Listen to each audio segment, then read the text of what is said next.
दिल्लीत पंतप्रधान नरेंद्र मोदी यांच्या उपस्थितीत केंद्रीय सुरक्षा सल्लागार समितीची महत्त्वाची बैठकीत अमेरिका, इस्रायल आणि इराणच्या युद्धाच्या मुद्द्यावर चर्चा।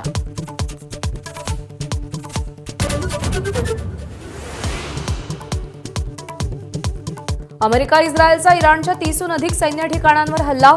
राजधानी तेहरानसह विविध शहरात क्षेपणास्त्र हल्ला। 200हून अधिक ठार, 800हून अधिक जखमी।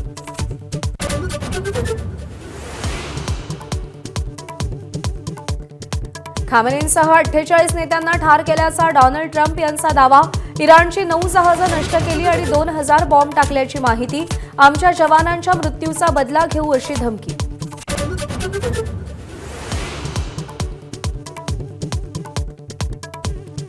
अमेरिका आणि इस्रायलच्या हल्ल्यात अयातुल्ला अली खामेनींचा मुलगा मोज्तबा खामेनीचाही मृत्यू।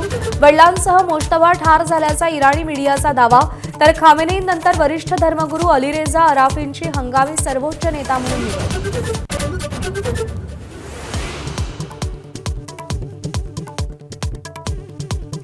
अमेरिका, इस्रायल आणि इराणचे एकमेकांवर हल्ले सुरूच। इराणच्या प्रत्युत्तरात अमेरिकेचे 3 जवान आणि इस्रायलचे 6 जवान शहीद।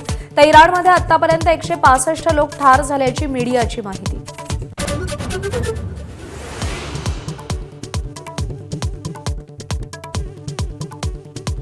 अमेरिका, इस्रायल आणि इराणचा युद्धाचा जगभरातील विमान वाहतुकीला फटका।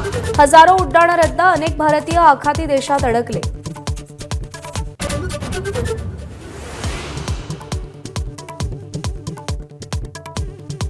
VSR कंपनीच्या मालकाचा मुलगा सीटवर झोपला। जय पवारांकडून व्हिडिओ पोस्ट। रोहित सिंगवर आणि VSR कंपनीवर कारवाईची मागणी।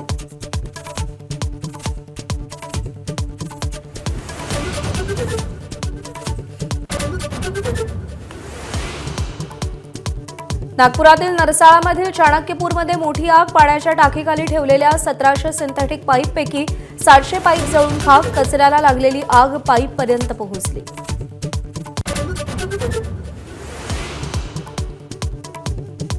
नागपूरच्या SBL एनर्जी कंपनीतल्या स्फोटातील मृतांची संख्या 19 वर। जखमींवर उपचार सुरू। 19 जणांवर सदोष मनुष्यवधाचा गुन्हा दाखल, तर 9 जणांना अटक।